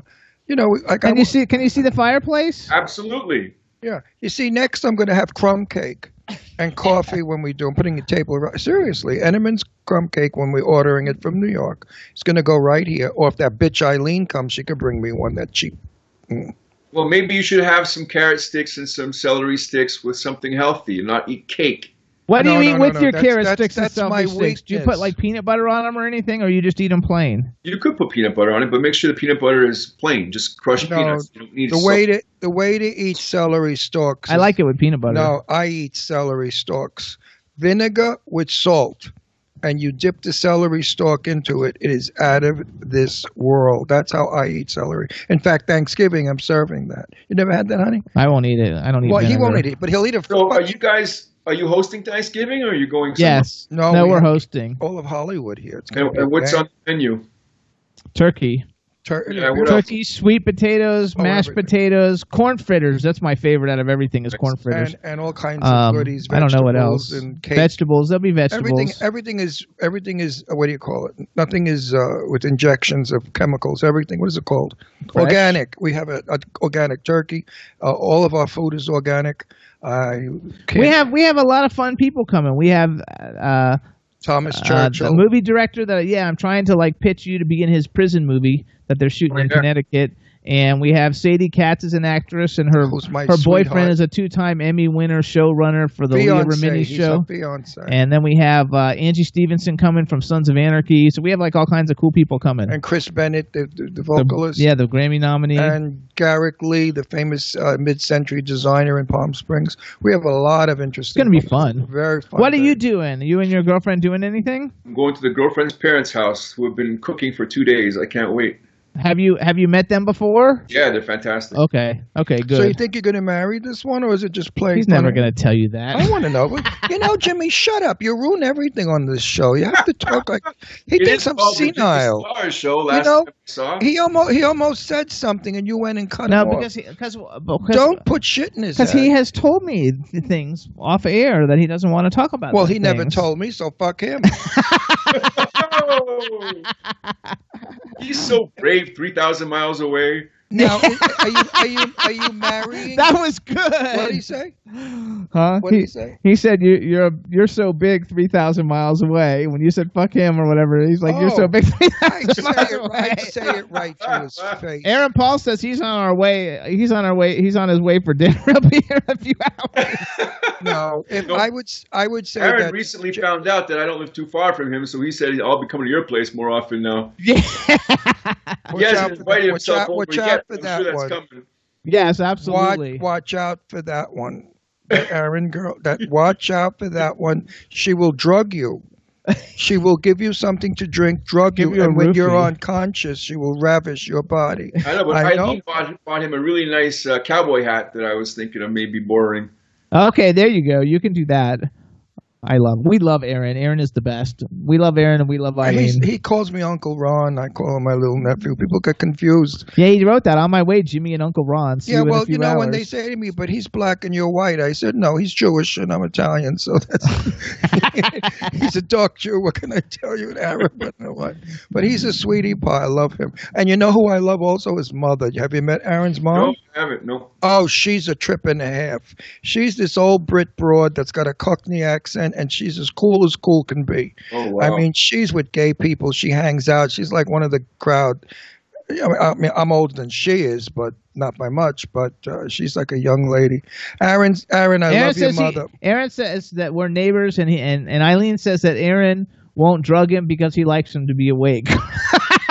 Yeah, but Jason will snap him in half if he tries anything. So Aaron's going to have to drug him completely. So let's do this. So what else we got going? So you're shooting FBI because we got to go in a second. And you might be getting married. And you might be getting married, and you're shooting FBI, and anything else we shoot. And the Real Captain Pump comes out on Tuesday, and everybody needs to get it. Anything else we need to anything that's about to come out or anything that just came out? I shot a pilot actually that is really cool. It's a story about 4 ghosts from different time periods, and I play Napoleon Horse's ghost. You got that, Ron? Napoleon Horse's ghost. Napoleon's horse's ghost. How do you? I mean, you hung like a horse. That's why they hired you. See, I figured you. Let's go with that. So they have you. So they have you naked on all fours with a stirrup, right in the saddle. That's exactly what it is. Oh, yeah. everybody's gonna go see that movie. Aaron will buy every ticket for a month. She'll bring a bed in the movie theater and sleep. Oh, there actually, just to Aaron watch it. says he likes him to be awake because he doesn't want to have to do all the work. Oh, she's so full of shit. Aaron, you're such a liar. Okay, so wait, are you allowed to tell us what is the pilot? We don't know if the pilot's going to get picked up yet, though. No, but it's called Afterlife. It's really cool. There's 3 other main ghosts in there. One, she's from the Civil War period and doesn't know that she actually started the Civil War right before she got killed. Oh, wow. How did she start the Civil War? Like Eileen? No, she was a teenage kid. They were hanging around doing something in a schoolyard, and they were shooting off firecrackers. And next thing she heard was a bunch of bombs going off, and that was the end of it. So the connotation is that, unbeknownst to her and her friends, they started the Civil War. And the other one is a stockbroker from the 80s, and he's the African-American, and he's got this huge, those 1980s style phones. And oh, yes. The last one is a ghost from modern day who decided he was going to buy a parachute off a Groupon and jump off his roof. And of course, the Groupon parachute didn't open. So it's a comedy, obviously. And it's a story about how we have to, as ghosts, re-enter into the world of ghosthood, the people that have just died. And we have a small window of opportunity to do so before the demons take over. So if we're not able to capture them and bring them to our side, the demons take over. And the other side of it are the actual ghost hunters. You see so many of these ghost hunter shows, right? Yeah, there's a million of them. Of the ghosts that we're haunting the ghost hunters and knowing exactly what we're doing. So it's sounds like oh my God, that sounds fun. Sounds like a movie I could be in. Your friend here is a star. You know that I'm a movie star. I know you. You didn't know? Yeah, I just finished a movie where I play a minister. I know. I saw it on Facebook. You look very ministry. Talk about casting. He looked very ministry. I know, but ministrating, I think. Ministrating, I looked. But talk about casting, right? They got this outrageous wild fruit to play a conservative minister. It was a stretch, but I did fun. it. So, all right, everybody. So, well, I'm sure I did a lot of camping in it, and the director had a breakdown. At one point I was supposed to go, excuse me, calmly. And I just decided to do it my own way. And I said, hello, excuse me. And the director said, oh, too much, Ron. Too much. Could we get rid of the beginning? Get rid of the, well, hello. He said, could we just do the like? So he kept saying, bring it down a little, Ron. Bring it down a little. It's going to be fun. It's going to be a fun movie. It's a good movie. And my love, Sadie Katz, is in it. When you come to California, we'll introduce you. When I saw, I'm standing 2 feet from her now. I don't know the scene because I'm, the world I don't hear, I don't see. I forgot lines. I was in a coma. And the guy that's supposed to marry her that I'm marrying says, no, I'm not marrying you because you fucked my best friend or something. And Sadie Katz did a piece of work that I almost cried. Her body began to shake like nerves, and her voice got low. And why? But I don't know. She did such a number. That scene has got to be used in their commercial. It moved me really big time. And when you work on a movie, nothing moves you. Yeah, it's all bullshit. But she's really some. So wait, when will your FBI episode air? Is it going to be for this season? Oh yeah, it'll air probably mid-January, something like that. Okay, make sure you let us know when that airs so we can watch it. Because I'm going to start watching that show just because you're on an episode, and I love Missy Peregrine. Absolutely. And I think we're going to plan a trip back to New York in the spring. Maybe for my birthday, we'll come in. I'll be 50, and I figured I'd like to do my 50th birthday again in New York. That would be great. With my New York friends and that person, Eileen Shapiro, that person. There you go. All right, everybody. So follow Real Captain Pump on Twitter. You can also follow Jason Finney, JASSONFINNEY. And what's your other Twitter? It's like Jason Finney. Well, there's Instagram too. It's at Jason Finney. Okay, at Jason Finney. Yeah. And then don't you have a like Real Bodies by Jason or something? Body by Jason, yeah. Yeah. I want to ask you a question, a very good question, too. Really now? Yeah, a normal one. I do normal once in a while. A normal one. Hold on a sec now. This is special. Once in a while, I do normal. Okay, what? At what age were you when you decided to become a bodybuilder and become who you are today? And what was the reasoning? Like, what you didn't have the book to read, your book. You didn't have it to read. No. So what gave you the idea that you could be this tremendous human being? Well, I don't know. I've always been an athlete. I mean, I started playing hockey in Canada at the age of 3. And I thought I was going to be a professional hockey player, and so did my family up until the age of about 15 when music took over. And I decided I was going to quit hockey and create a revolution inside of my family. And as I did that, I was very bad.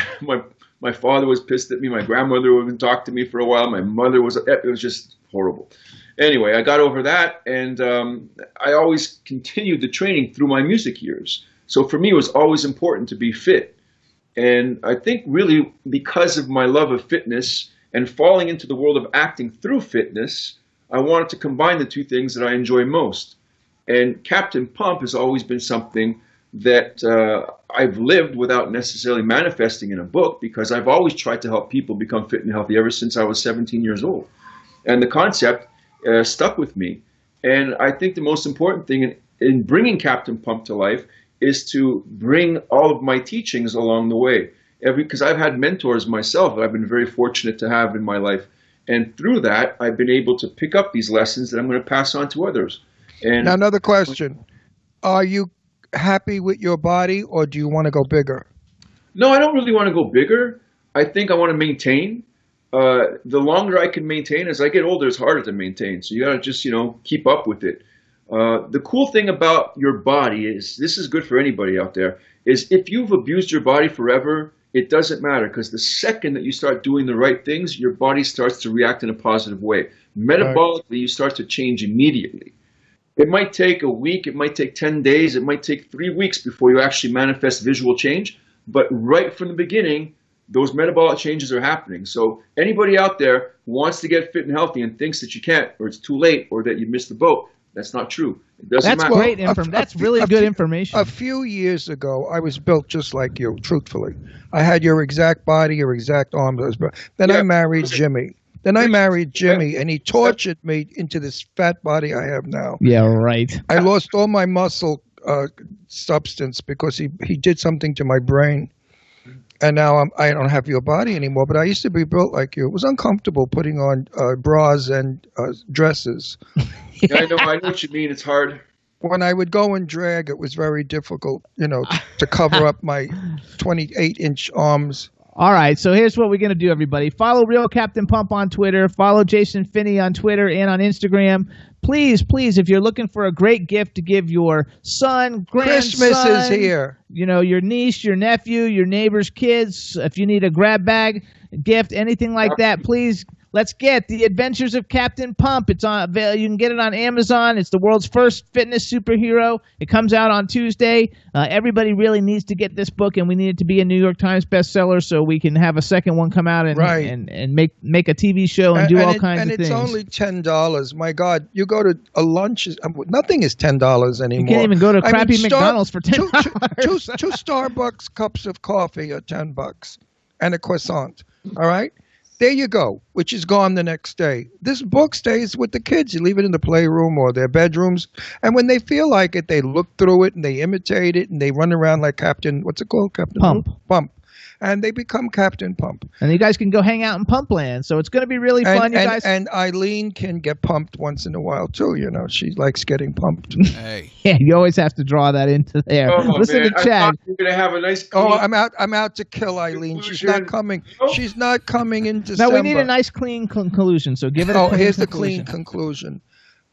Eileen Shapiro broke my heart, because she's not coming here December 4th. The clean conclusion about Captain Pump. I'm going to give you a very clean conclusion. So I'm flying to New York. I intend to murder Eileen, give her a bath. That's a clean conclusion. No, now say something nice about Captain Pump. What am I going to say about Captain Pump? That you got to get the fucking book. I mean, what more can you do? You're an idiot, stupid jerk. If you don't buy the book, you're a moron. I like to keep it clean. It is clean. If you love your children, you give them baths, you give them showers, you give them medicine. Give them food. I hope you give them good food. Well, you've got to give them this book. We need this. This is not a gift. This is an urgency. It's a necessity. Because we have children today who are the most unhealthy children ever in the society of human beings. Absolutely. We have all these sick, fat kids and this bullshit of pills they're giving them. At 3 years old, they're giving Adderall. What is this nonsense? Come on, folks. Grow up. Feed your kids properly, let them exercise, make them strong and healthy, like a tree. A tree needs the sunshine, the rain, and the grass. And that's what your children need. And buy the book or you're a piece of shit. Okay, well, he had to put it in there somehow. All right. No, really, you're a lousy parent. If you don't, I'm serious, and I mean this with my heart. If you don't buy this book for your kids, you are not a good parent. There you go. And he makes 15 cents on it. Like, wow, we're doing this so that Jason gets rich and he can marry this girl. When are you getting married again? No. He's never going to let that one go. It's good, though. Yeah, he is trying. All right, Jason, thank you so much. Good luck with the book. And I hope you and your girlfriend and the family have a wonderful Thanksgiving. Wonderful Thanksgiving, my sweet friend. Enjoy. All right, bye. What a pleasure visiting. Bye. Bye, Jason. Bye. Gotta love it. He's the nicest guy in the world. He really is. He's such a sweetie. So we have really wonderful friends. And in behalf of my Eileen Shapiro, I love her beyond belief. I mean, she's like my sister. So I tease her. But okay. She's just wonderful. All right, no more teasing.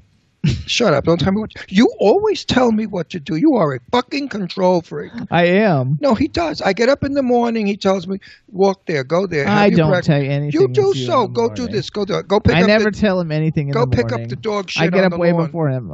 When have you ever done that? I pick up the dog shit on the lawn. What? I don't. I don't know. I've never. I mean, I pick it up every other day, so I don't know what day you're picking it up. You're just Mighty Mouse. You do everything. I did it today. Anyway. Today I was busy. Yeah, of course you were. He's always busy. Chad, we took the dogs for a walk. He's like, come on, we got to take the dogs for a walk. Literally, we didn't even get half a block. He's like, I can't do this. He fucking came back. Out of breath. Who walks dogs? I mean, everybody in this neighborhood walks dogs. No, I like to make out with my dog. She jumps up. He doesn't want to like walk them. No, I just like hugging her and kissing her and petting her and brushing her. We're gonna take a quick music break because I want to get. Are we playing Dance? No, now we're playing "Everybody Dance" by Norma Jean Wright, who's part of Chic. Back in the day, you guys, she was the lead singer of Chic. This is "Everybody Dance." We're gonna play it for you real quick. I love this song. Talk for a few minutes before we call our guests. This is the song of songs. Go for it, Chad. Dance, get it. Dance. Studio.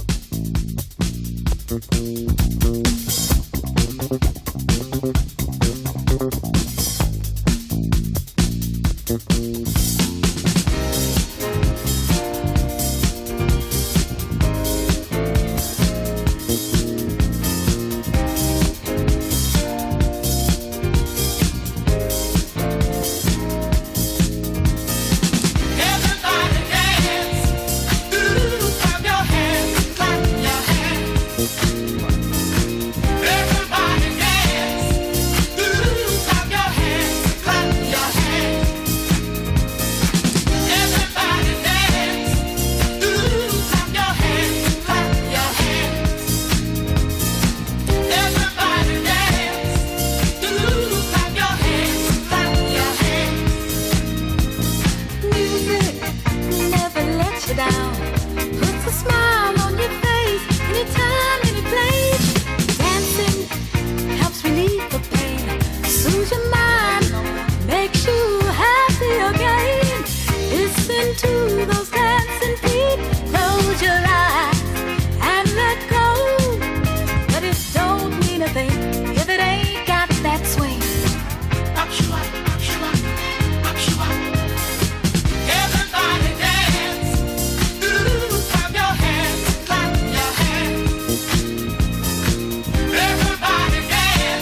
music tune.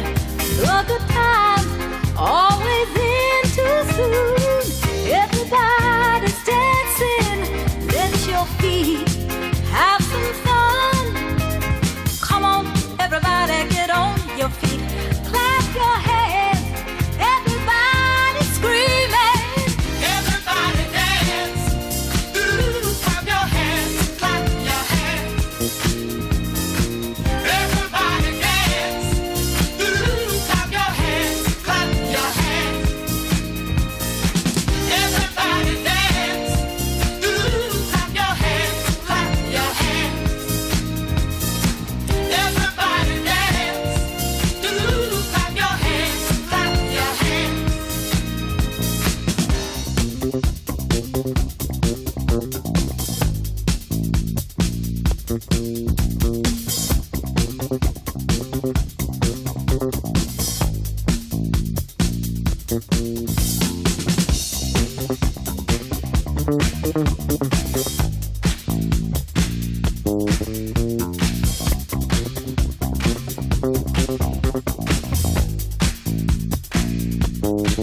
Everybody dance, ooh, clap your hands, clap your hands.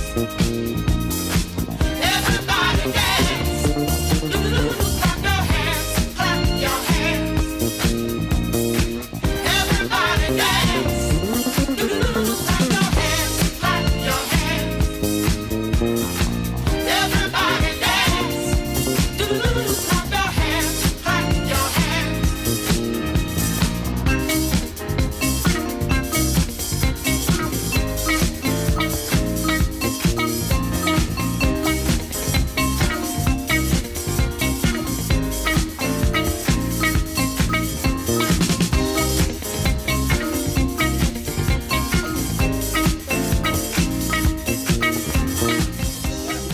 All right, there you go, fellas.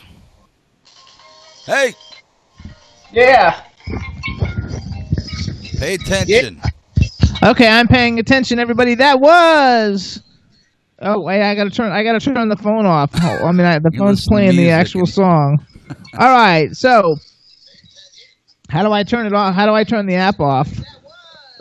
Oh, here we go. just exit All out right, of it. everybody. I was on the W4CY since we don't get to hear the music. And anyway, And I love that song. we love it. So Clap here's your hands, everybody. So everybody, we're going to do a quick commercial, and then we're going to call our women. We want to just let everybody know you can listen to the Jimmy Star Show with Ron Russell every week. You can listen to us live on W4CY Radio with the fabulous Chad Murphy. Oh, yeah. We're also on Monster FM Radio in New York, K4HD Radio in LA, Jackalope Radio in St. Louis, iHeartRadio, Stitcher, SoundCloud, Podbean, Audioboom, Podomatic, iTunes, Apple TV, and Spreaker. And on television, you can see us on Vimeo, YouTube, Roku, and now we're on Comcast On Demand through the Galaxy Global Television Network. And you could see us on your cell phone if you're out and about.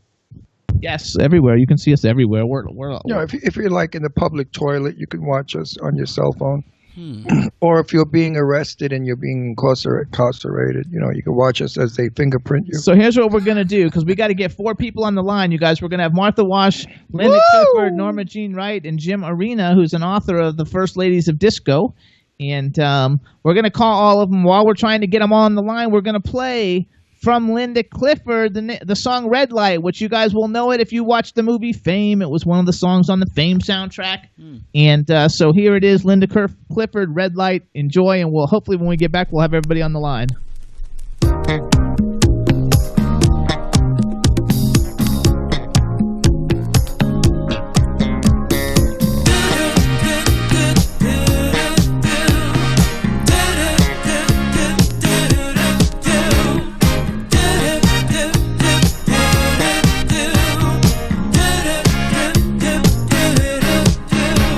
I work so hard to get me a man. Don't try to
There you go, fellas. Yes, Linda. All right, hang on, everybody. So now we're like live chat. Let me ask you a quick question because we're missing Linda. Were you able to find Linda? I found her, but she's not accepting a request, and therefore I can't call her.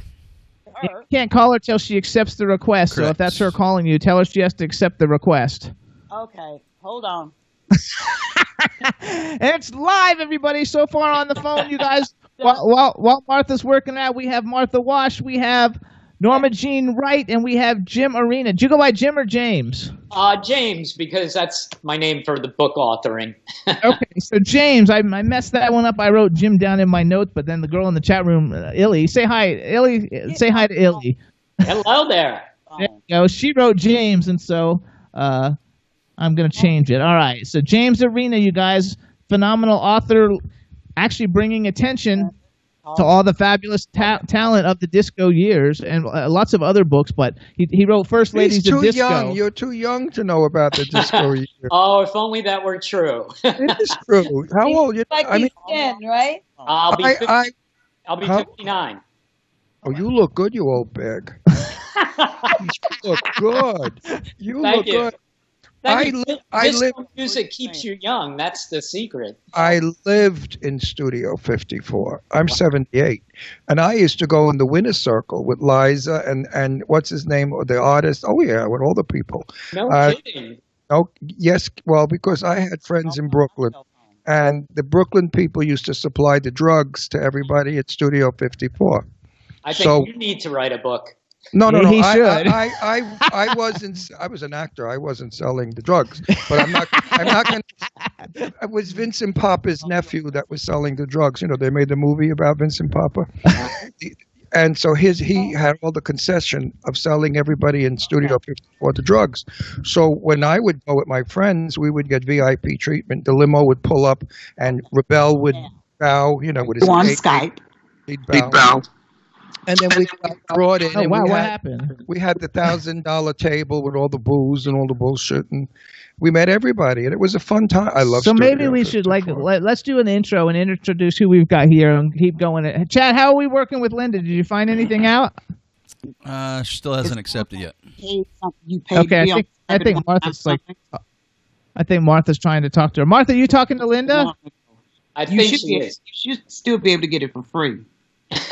Yeah. Oh no, it's free. It's free. Yeah, it's free. Yeah. Just Okay. accept the contact request and we'll call her. He today. sent you one. Today, You should have it. Yeah, all she has to do is hit accept, and then he can call her. Something. You should have received that already. W4CY Radio. W4CY Radio. You click on it. Can we do this with a song or something? No, it's Sing, fun. Ron, It's sing. Anyway, everybody out there, I'm sure you all dance to dance. Is there any kind you can't shut that off or click it off or anything like that? Hang on. Oh, I don't have a way. She should go on Skype and send her phone number to Chad, and then he can talk to her and tell her what to do. She can type a little message on Skype, and that way he can call her, and that way like all these million. Actually, we on. can't message each other unless she's accepted requests either. All we need her to do is accept the request, though. Just accept it. But now, getting back to what we're talking about, Accept it. I remember at Studio 54 at about 4 or 5 o'clock in the morning, we played Donna Summer's Last Dance. Hey guys, Yes. Everybody- Hold on. excuse me. Yeah. Linda said send her another request. I've sent her like 20. Send her another quest, Chad. 20 more coming up. All right, he's doing it. Anyway, We're they working would, on rebellion people used to pour amyl nitrate into the air conditioning system, and they would, poppers, and it would go out, and everybody got demented. They took their clothes off, screamed from Last Dance. I was one of them. But, I mean, we loved you girls and disco, and how I'm so happy to have you on the show. I was so excited because Dance was like, forget about it. I mean, I wore out shoes from that song. I'm still here. These women did an amazing job. These are all the original people who made disco music what it is today, this classic art form. And these women are responsible for that, along with their producers and songwriters. And their contribution to pop culture is astonishing. And Right. I'm so happy I was able to give them Click some it attention in on. the book. And I'm the show. Okay, can you go over to the right-hand side and see if the... Yeah, but we need them. Hey, Martha, maybe mute while you're talking to her. You know how to mute, Martha? What the hell is going on here? She won't know how to do it. I know. We're trying to. Well, we're doing a show. We can't worry. If she can't come on, she can't come on. It's ruining our show. Relax. Just relax. No, I can't relax. I want to talk to these women. I love them. Hang on. We're okay. So listen. Chad, tell Martha what to do again. Not yet. Well, I did early, a few minutes ago. Martha can hear you at this point.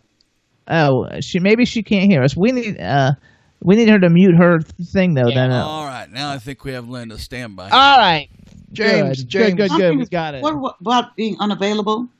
James, continue. James is very interesting. I want to hear what James. The person she's trying to. Hang up the phone. We're calling her right now. It's ringing. Her account. She already accepted. It's ringing, but she's not. She's not answering. There she is. I'm hearing you. Wait, here we go. There she is. Now you can hang up your phone, Martha. Hang up, Martha. Get rid of the phone. All right. Oh, hallelujah. All right, Linda, hit the video button. Linda, hit the little video button so we can see you, and we should be set. Okay, wait a second. There's no. I'm looking for a video button. There's. It looks like a camera. Well, I know that. There's a little icon below the pictures. Okay. Linda, I'm going to break your nails if you can't do this. Wait a second. I see Hit the fucking button. It says there's a Skype button. Oh my God! Hold on. Wave your mouse around the bottom of the picture. There should be 4 icons. One of them has a video icon. Okay, Chad, you tell her what to do. I just did. I see you. Can you see me? No. What? Hit the little video button. I see all of you. That's fine, but we don't see you. I see all of you. Okay, hi. We don't see you. Hi. Hey, Linda. I don't know why is it that we can't see it? Well, we're gonna go as no, but you can. better see me. I put on all this makeup and stuff. And Linda sounds like she's 20 feet across the room. Can you come closer to the mic or wherever that is? Losing airtime for these well, people. yeah, the mic is on. Let me turn the speaker up. Maybe we're losing airtime. We don't need speaker. We need microphone volume. I want to know what they listen. They're here to talk about disco, not about Linda's not finding the button. I could say something. Why don't you put some there it is. Bam! Like a boss. Hey, listen. Hey, perfect. Okay, I need a drink. Shit. Give me one too. All right, everybody's here. Wonderful. Wait a minute. You're quiet. Yeah. You're worth waiting for. You're beautiful. Here. Thank you. All right, now I got to do an intro. Glad you found the button. Everybody be quiet. I'm going to do an intro now because this is what will go to Comcast. I got a fucking we got to have an intro for Comcast. All right, everybody. Now we want to welcome to the Jimmy Star Show with Ron Russell. First, we want to welcome the First Ladies of Disco, Martha Wash, Linda Clifford, and Norma Jean Wright. They all look lovely. And then everybody's here. Then we want to welcome author of the book. He's actually authored a lot of books, but of the First Ladies of Disco, author James Arena. Hello, and welcome everybody to the show. Hey, great to be here. Hi. Oh my God, it's so nice for everybody to be here. So in like 3 sentences or less, everybody just say a hello and tell us kind of like who you are real quick. And for anybody who doesn't know, because we have some young people who might not know who you are, even though they're crazy to not know who you are. Let's start with Martha. Martha Wash. Yay. I'm a singer. Wait. Martha Wash, you're not just a singer, honey. Dance. Your dance, they clap your hands, dance. No, that's not her. You don't even know who sings the song. Martha sings it. Martha Wash, it's Rainy Men. Sings Sylvester. Men. Fox, she is a legend. Everybody dance now. Wait a minute. Do you want me to log off and try again? No, you all got She's me so locked up. confused with names and stuff. I love Dance, and I love The Rain also. Listen, I danced to your music for years and loved it. Bought your albums, played them at parties. I want everybody to get a chance to know whose voice is who. So we heard Martha. So let's go to Norma because you were second on the call. Norma, say hi. Hello, Hello, it's Norma Jean Wright here, and I sang on Dance, Dance, Dance. Everybody Dance Saturday, and a few others. I love you, I love you, I love you, I love you. One more time, I love you. Then we have Linda Clifford. So say hi, everybody. I'm Linda Clifford, and I'm a singer. No, I sang on If My Friends Could See Me Now and Runaway Love, Don't Come Crying in the Morning, stuff like that. I love you? And then we too. have James Arena, who's the author of First Ladies of Disco. Say hi, James. Hey, everybody. First Ladies of Disco, the story of 32 stars who formed this disco music that we still love 40 plus years later. We're still talking about this music. So I'm so happy to be here with all of you, and it's such an honor. These ladies are incredible. Their history is incredible. Their voices are amazing. They are still amazing. And look how beautiful they are. What a great show this is. You know, if there's legends in music, these girls are legendary because their songs are legendary. You can play their music now and dance to it now as we did 40 years ago. Jesus, that go fast. Not 40. That's amazing. He said 40 years ago was disco. It is. Is it really 40? Oh, my God, I feel old. And you guys all look so young. I must have been going to studio at 3 years old then if it's 40. Us too. No, but seriously. Us too. Well, listen, I'll lie for you if you lie for me. I don't So care. real quick, everybody, I'm showing Get Out magazine for all of y'all to see it because you're the centerfold. There's a 5-page article about all of you, and you guys are so fabulous. And that you have a show November 29th and 30th at Joe's Pub in Manhattan. Oh, I wish and, I was there. It's Get Out magazine, the one with Emma Stone on the cover, and the article was written by Eileen Shapiro, who also interviewed Emma Stone. And anybody who's in New York City or wants to travel to New York City, you definitely should get tickets for this show. It's going to be absolutely amazing. If we were there, I would be there in a flash. You know, I went to see, here we go, brain dead. My Kathy. Oh, we went and saw Kathy Sledge. Kathy Sledge is the love of my she's a good friend of ours. I adore Kathy Sledge. She's like my... We all love adore Kathy. her. Oh, I love her beyond belief, and I interviewed her, and I love her. And when I said to her, "We Are Family," is the gay song of the wedding. I mean, it just gay people. Oh my gosh, love that so much because we are family. We should be getting questions from you guys, but I have to tell you this quick story. I'm overwhelmed because such royalty. I know. I have to tell you though. So Ron had a television show, you guys, called Set the Record Straight, where he interviewed all the legends of Hollywood. Yep. Jane Russell was his best friend. He interviewed Tab Hunter and Lauren Bacall and all these legends. So we were at a movie screening in Philadelphia. No, wait, let me finish it. I go to parties that people would faint from with who's in the room, and I don't give a shit. Who's he's never affected by anybody. I know them all. So we went to this thing. They're all drunk. We went to this thing, right? And all of a sudden, from like 20 yards away, I hear him say, Jimmy, come here, come here. And I walk over there, and he's like, this is Kathy Sledge. And he starts singing We Are Family, and I was embarrassed. And it was fabulous, and we had a great time. And she was our very first guest for our very first television show when we went from radio to television. And then we went and saw her do Billie Holiday, which was fabulous, in New York. And then we saw her at another party, and we met the other ladies. Somebody else who they said they were in Chic. They were Chic. But it wasn't you. No. Those two broads. They were like the backup singers or something. But they were beautiful. They were fabulous. We had such a ball with them. But Kathy Sledge. That's a mess. No, Kathy Oh Sledge. my God. You guys are killing me right now. Wait, Kathy Sledge said to me, because I am the biggest fan of Patti LaBelle. I mean, LaBelle sings beyond belief. I mean, I adore Patti LaBelle. And she made a mistake of telling me she's friends with Patti LaBelle.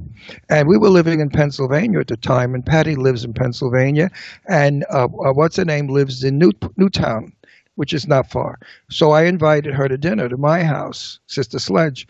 And she said, well, I'll tell you what, I'll bring Patti LaBelle. I said, good, tell her to bring me the blueberry pie. They might not know that. No, did you ever eat Patti LaBelle? Also, Patti LaBelle's fruit pie?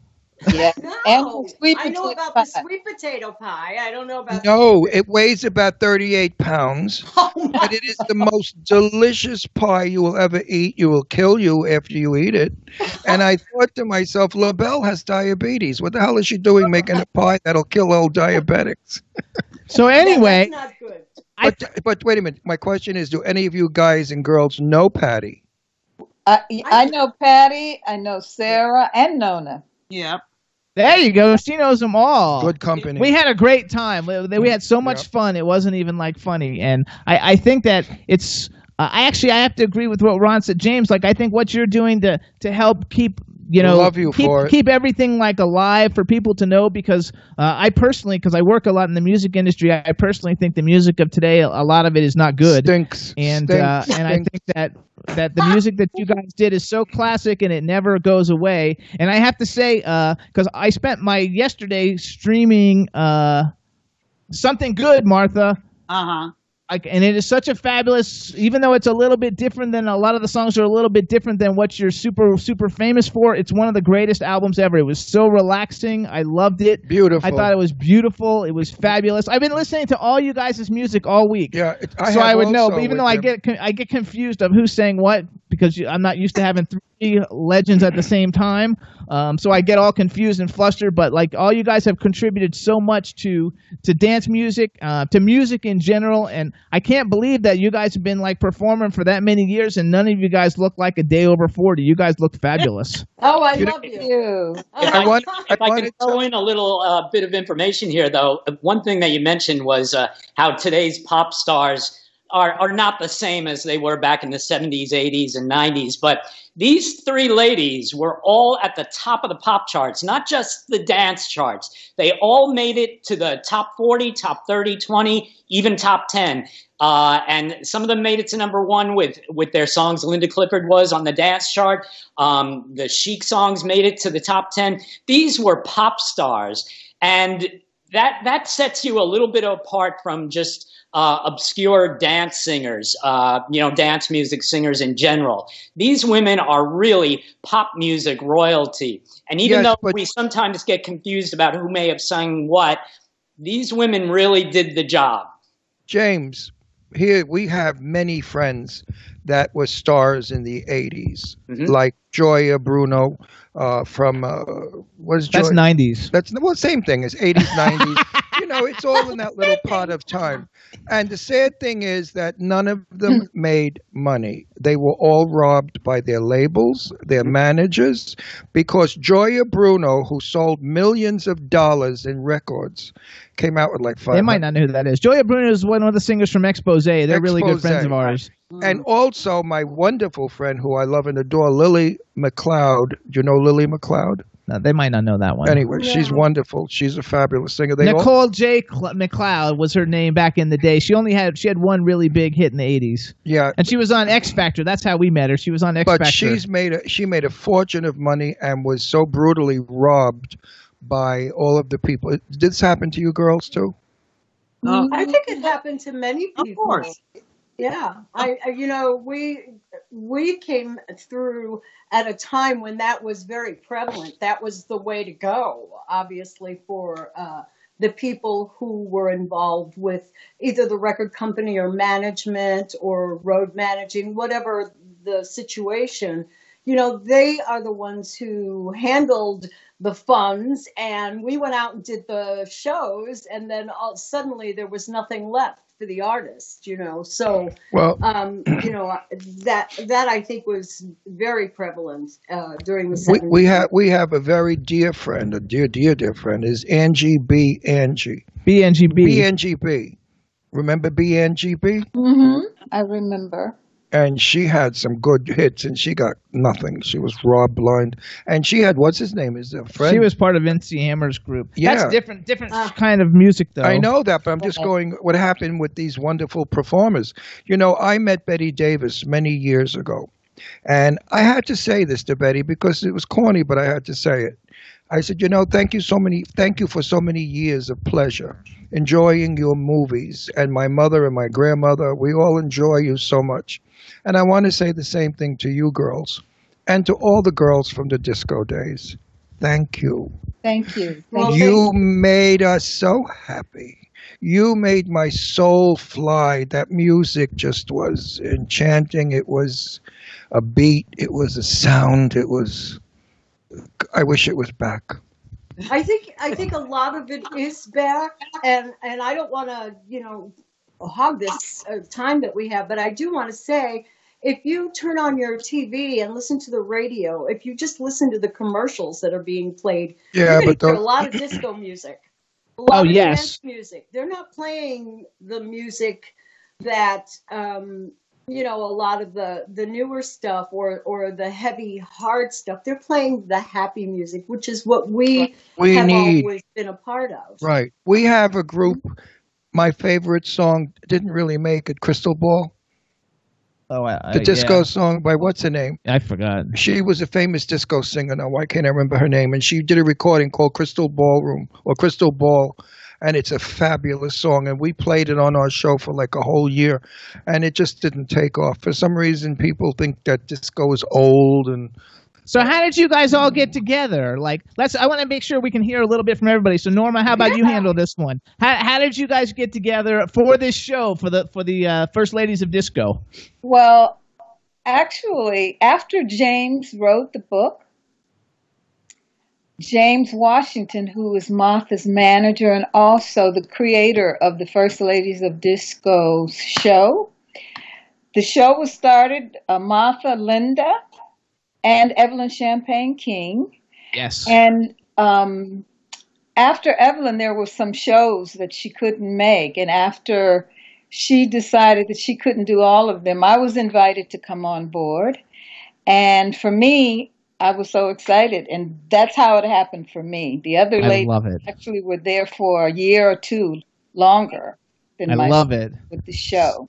So I have a question by a chat room fan. It says wants to know a little bit about Martha and Linda's previous collaboration on the gospel songs "You Lift Me Up" and 2 other unreleased ones. Oh my God, they're all talking about how they love James Washington. Oh, James Washington, that's who introduced us for everybody. We should say hi to James. Everybody say hi to James. Hi, James. So Martha, tell us a little bit about the "You Lift Me Up" collaboration with Linda. Linda wrote "You Lift Me Up." It was a gospel single that I released on. That was the first release, in fact, on my label, Purple Rose Records. And Linda wrote the song. I was in the process of doing some work on trying to do a gospel album. And that was the first single, in fact, from the album that I'm still possibly working on. But, I love it. It gets better the more you do it, you know. Charts. It got on the charts as well. And it did quite well. So she was the initial songwriter and everything for "You Lift Me Up." And hopefully one day we'll come back around to that, Linda. And that would be nice to finish that. I know. And do some more songs and stuff and put now, out. Who does your book? Who does your booking? Different people. Wait a minute. First of all, do you still all work together and you have a booking agent? Because I was thinking you should come to the McCallum Theater in Palm Springs. The gay guys would love you. I mean, all the disco queens. Are you kidding? Oh, book it. Talk to your booking agent and tell him to contact the McCallum. We'll see what we can do. McCallum Theater sits about 2,000 people. It's an enormous arena. Everybody sings there. I mean, even Jane Russell sang there, my buddy. But if you girls were there, we would rock the roof down. I mean, just the building would come apart. Listen, reach out to James Washington. Tell him what you want to do, and you guys work it out and see if we can make it happen. I mean, could you picture the 4 of you or 5 of you or 6 of you if you could collect a bunch of other girls and you could just bang us one song after another? Oh my God, we'd have the old bags like me. You would not be able to handle it. That would be awesome. I'm 78. Did you hear that? They said you wouldn't be able to handle it.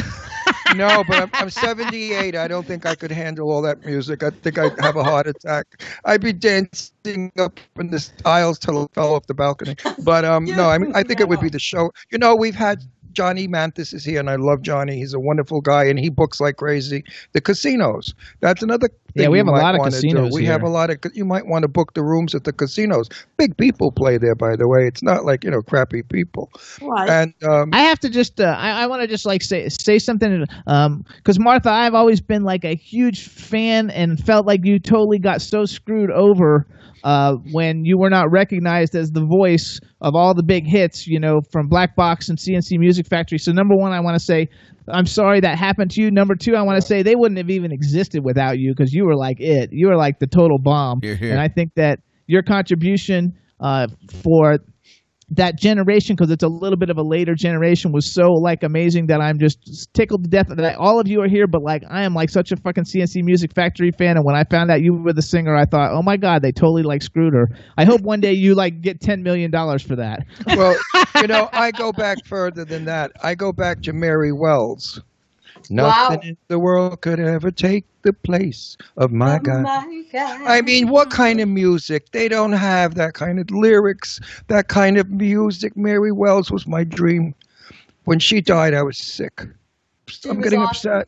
I love So, Mary James, Wells. how did you get like involved with all of this to write all the different books? I know you've written a lot of other books, 80s books, 90s books. How did you get involved with the First Ladies of Disco? And like, I mean, what a cool thing to be working with and be able to interview people like these fabulous like women. And James, one thing I want to interrupt. If you need my help, I will give you all the help you need to get your word out. Oh, thank you. I apprate that very much. I'm so I followed you on Twitter actually right before the show. So if all you guys follow me on Twitter, I follow you back. I'm a good promoter. One of you's not on Twitter though. I think I don't know who. Norma, are you not on Twitter, or one of you's not on Twitter? I'm on Instagram, but I'm on Twitter, but I'm not on Twitter because I never really tweet. I'll teach you. You know who I'm going to hook you girls up with? I know how to tweet. Wait a second. She lives here in Palm Springs, and she was the lead singer in the the Platters. Remember the Platters? Oh, but only in the remake, though. She's like the newer lead singer. She's not the original lead singer. No, she was with them for 20 years. She worked 20 years with the Platters. Yeah, we met her at a nightclub the other night. And she can still sing. She's wonderful. We could put her in the show also because she sang from the Platters were fabulous. Give me a break. But you got to remember that their show is the First Ladies of Disco, so you can't just add people to it. Well, I'm just, you know what? I'm thinking that the First Ladies of Disco and the female from the Platters. Right. I'm just thinking in my mind. So excited. No, I'm thinking in my mind of some of the greatest music we have ever had in our world. The greatest music, not the garbage of today that makes no sense, that has no lyric, that speaks unkindly of women and other people.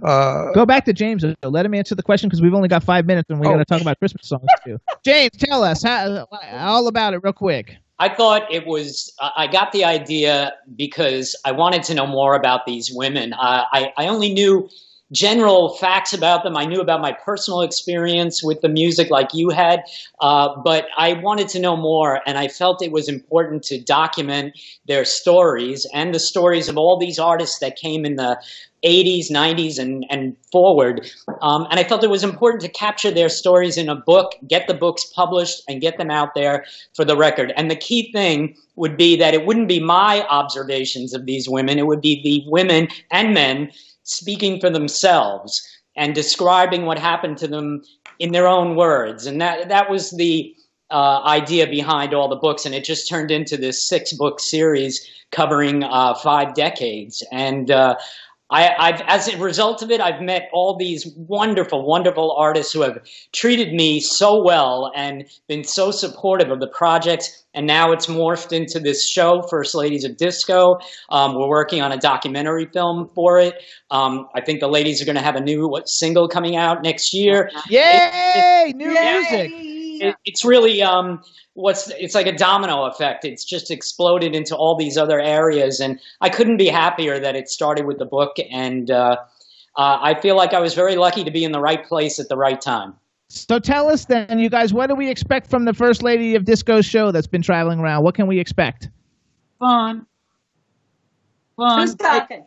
Dancing. Oh, I was talking, but I want one of you guys to answer. I want one of you guys to answer. What are we going to expect from the show? Fun. Linda?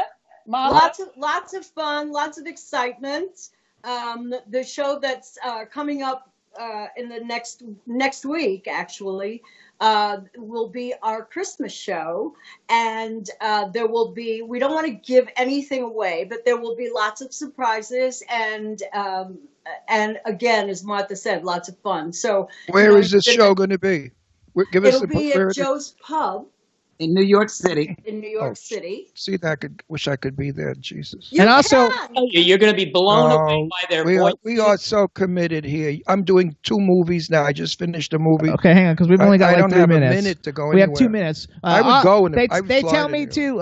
Actually, Eileen Shapiro, who says hi to everybody, she said that Martha also has a magazine, FLOD, which I guess stands for First Ladies of Disco. So, Martha, tell us, where do we go to see the magazine?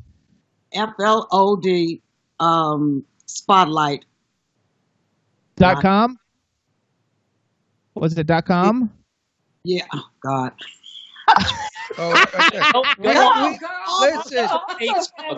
We have talent. Facebook and find First Ladies of Disco show or the First Ladies of Disco Spotlight, and you'll find links. You'll find them anywhere, or just do a search of that. You'll find the location of it. There you go. James, friend me on Facebook. Send me a picture of your book, and I will push it.